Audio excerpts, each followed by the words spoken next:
जा बिटिया।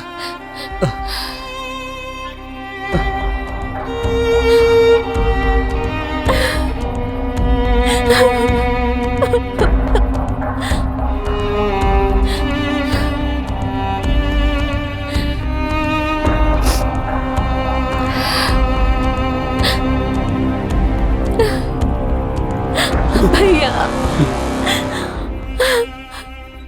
सुखवीर भैया, तू ही गांव से कीमती हीरा ले जा रहा बाड़ा। एक ख्याल रखिया, ये हमार बहन ही है।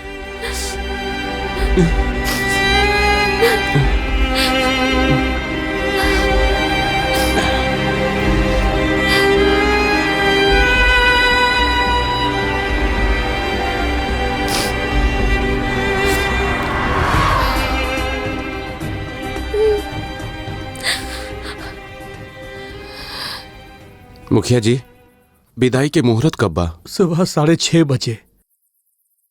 एकर मतलब सुबह 9 बजे के ट्रेन हमनी के मिल सकेला? हाँ। अरे निर्मला बेटी, अपन जीजा और दीदी के जरा अंदर ले जा। थकल हो के बेटी, इनके आराम की जरूरत बा। कहाँ से थकल हुई बाबूजी? अग्नि के सामने 7 फेरा ही तो ले ले बा। वैसे भी जीजा के मन में तो लड्डू फूटत हुई है। चुप, इतना बड़ हो गई बाड़ी, बाकी अकल बच्चा जैसा बा। जौन मुंह में आइल कह देत बाड़ी। चल जा, जौन बोलल गइल बा उ कर। चला दीदी, चला जीजू।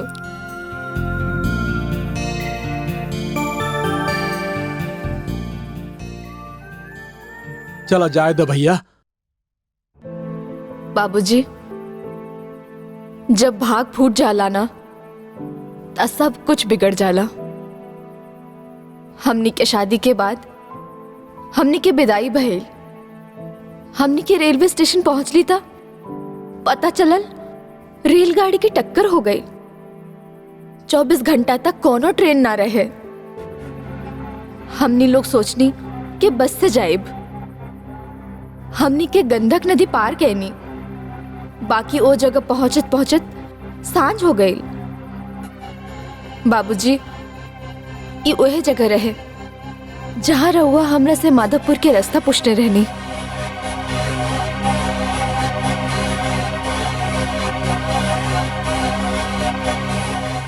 अच्छा सुखबीर भाई, चलो तानी। हमनी का हिसाब किताब बाद में हो जाए। ठीक बा, ठीक बा ना? भूल मत जाइए। अपन ख्याल रखिए। अच्छा कमला, मुखिया जी से कुछ कहे के बा? हाँ, कह दिया हम ठीक है। अरे कहल का, हम जाके बता दे। अपना ख्याल रखिए। चलो तनी। राम राम।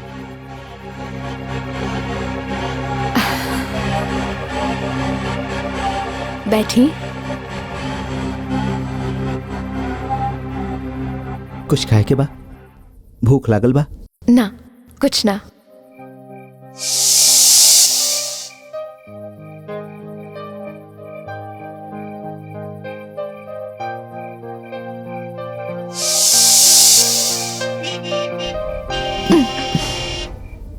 लागत बा बस आ गइल।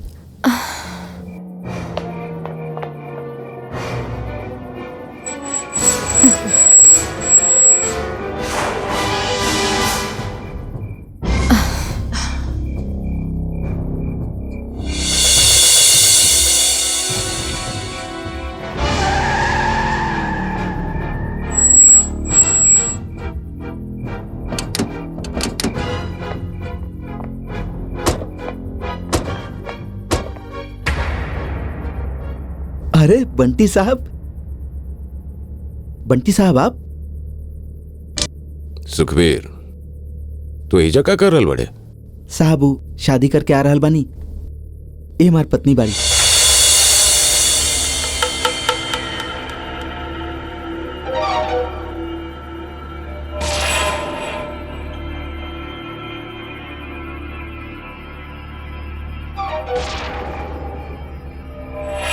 अरे जिनकी भर तू लड़कियन सप्लाई करत रहले और आज तो शादी के बात कर रहल बड़े। अबे तू कहीं सुहागरात तो न मना ले? कैसन बात करत बानी आप? अभी तो रास्ता में ही बानी। अरे अगर भाव बोला भाव।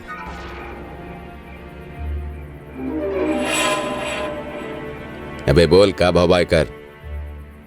साहब नया नया बिया शीशा में उतारे में थोड़ा वक्त लागी। अबे शर्मा कह रहल बड़े, पहले भी तू हमनी खातिर लड़की सप्लाई कैले बड़े, हमनी तोरा खातिर नया थोड़े बनी। अबे पैसा मिली, पैसा बोल ना।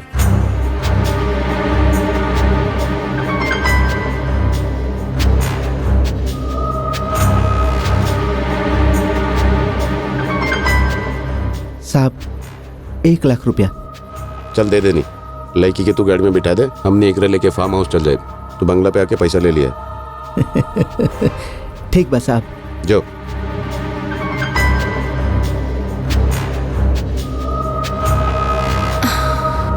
ये लोग कौन बा? कमला, ई लोग के वजह से हमार ठेकेदारी का धंधा चल रहा बा। अब हमनी के सफर आराम से कटी। बहुत किस्मत वाली बाड़ू। आओ। कमला, रहुआ के सुन के धक्का लगता ना बाबूजी, लेकिन हमरा के तो ओ वक्त भी पता ना चलल रहे कि जेकरा के हम देवता मानत रही, जेकर चरण धो के हम जिंदगी भर पिए के चाहत रहनी, वही इंसान लड़की के शरीर बेचे के धंधा करेले। बाबूजी सुन ले रहनी, शहर में जाके लोग सुधर जाला, तरक्की करेला, लेकिन ये पहली बार सुन ले रहनी कि गांव की लड़कियन का ले जाए के शहर में बेच के आवेला, ओकरा इज्जत के सौदा करेला।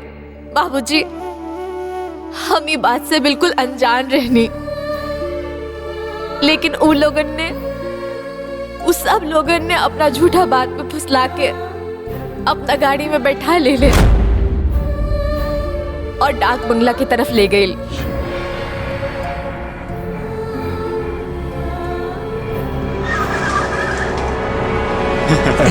आओ कैसे मारे काल चलवा। सलाम साहब। चला चलो बैठो। चला चला। साहब राहुल फोन आवते हम सब इंतजाम करके रख दो। वेरी गुड, बहुत अच्छा केला। अच्छा रामदीन, एगो काम करा, तू सबसे पहले खाना के इंतजाम करा। इला ठीक बा साहब, अब हाँ। लेके बताइए। अरे आप लोग आई ना, शर्मा कह रहल बानी। कमला। आई जी बंटी साहब। देखी बगल में सुबह वाला कमरा बा, आराम से जाई, खाई पी और आराम से सो जाई, और बिहाने शहर खातिर निकलब। ठीक बा। ठीक बा, जाई। आओ कमला।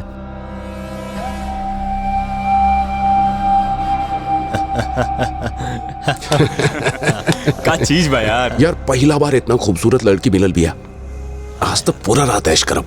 अरे ई वाली ते अनटच्ड बा, अनटच्ड।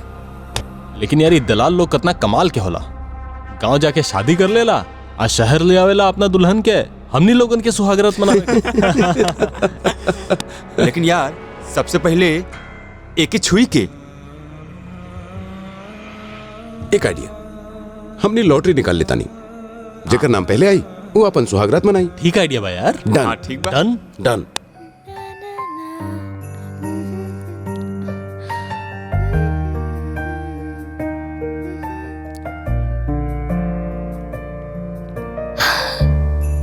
अरे देख कर रहल बाड़ू, ला रख ला।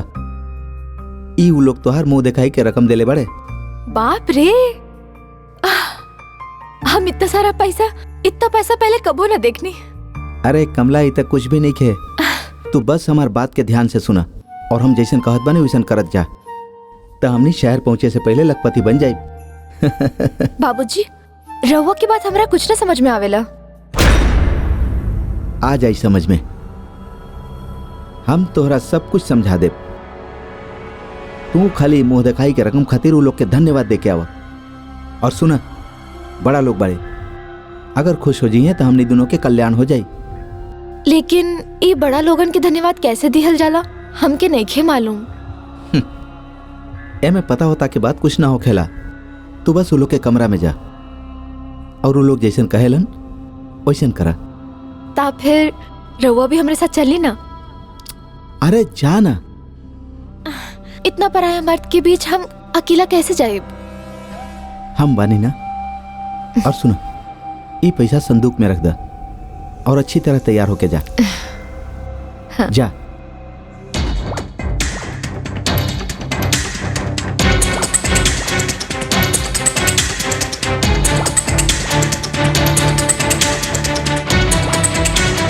बाबूजी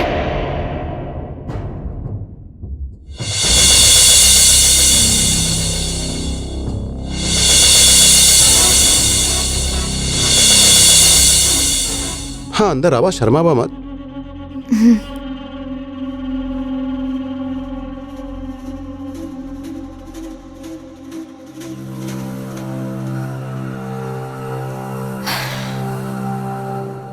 बाबूजी, वो मुंह दिखाई के इतना सारा पैसा रहुआ देनी। अभी तक कुछो नहीं के, जैसे जैसे हम तोरा के देखत जाई तो हर दाम बढ़त जाई। का दाम कैसन बाबूजी? हम तो लड़की बानी, कोनो सामान तो ना है। सामान? अरे सुखवीर जैसे लोगन के घरवाली बिकाऊ सामान ही होखेली। जेकरा तू अपन मुंह दिखाई समझ रहल बाड़ू ना, वो तो तोहार कीमत के एगो छोट सा नजराना बा। सुहाग रात तो हमनी तोहरा साथे मनाइब डार्लिंग। इक्का कहा था नहीं रहुआ। देखी, रहुआ लोग बड़े लोग हैं, शरीफ लोग हैं, इतना नीच और गिरल बात कैसे कर सकेले? अरे नीच और गिरल बात? नीच और गिरल तो तोर सुखबीर बा, जौन शहर में भी यह धंधा करेला। ना साहेब, वो तो शहर में ठेकेदारी करेला। सही कहेलू, ठेकेदारी तो वो करेला, लेकिन लड़कियन के, उन लड़कियन के दलाली के पैसा खाला। अब तू हमनी से बच के कहीं ना जा सकेली। अरे पागल लड़की, का कर रहल बाड़े तू? अरे थोड़ा देर खातिर लाज के आंचल उतार के फेंक दे, साहब लोग खुश जाए, पूरा ₹1,00,000 मिल जाई हमनी के। पहले तो हमरा के विश्वास ना भइल, बाकी अब अपने कानों से सब कुछ सुन ले बानी और आंखों से सब कुछ देख ले बानी। सबकी सच्चाई बता देब हम। अरे बुढ़पा कर अरे तोर तो पकड़ो के। चिंता मत करा बंटी साहब, कहाँ जाई भाग के।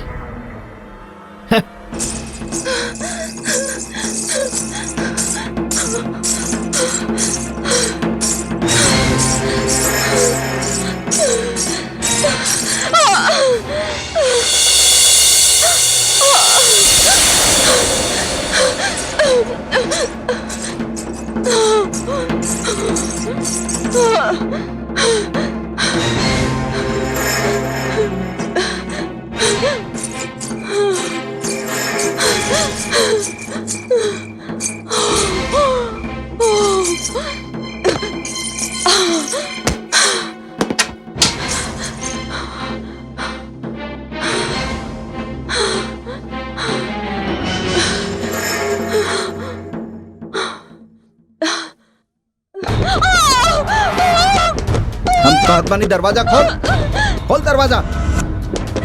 ना हम ना खोले। खोल दरवाजा, खोल। ना खोला, ना खोला। हम कहत बानी दरवाजा खोल। लेकिन दरवाजा ना खोला। कमला दरवाजा खोल, ना तो दरवाजा तोड़ देब हम। ना खोला।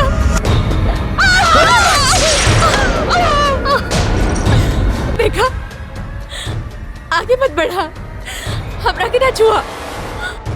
जब गाँव जाइब ना तो सबसे पहले जगपाल को ढूंढब, जे हमरा के बहन मान ले रहले, जिकरा वजह से हमार तोहार शादी भइल। और बाबूजी के तोहार लोग के सारा असलियत बता दे। अरे अपन बाप के तो तब बताइबे जब तू जिंदा यहाँ से वापस जेबे। हम कहतानी आगे मत बढ़ा, हम बाबूजी के सब बता दे। देखा, आगे मत बढ़ा, हम कहता नहीं आगे मत बढ़ा। ना, मत बढ़ा।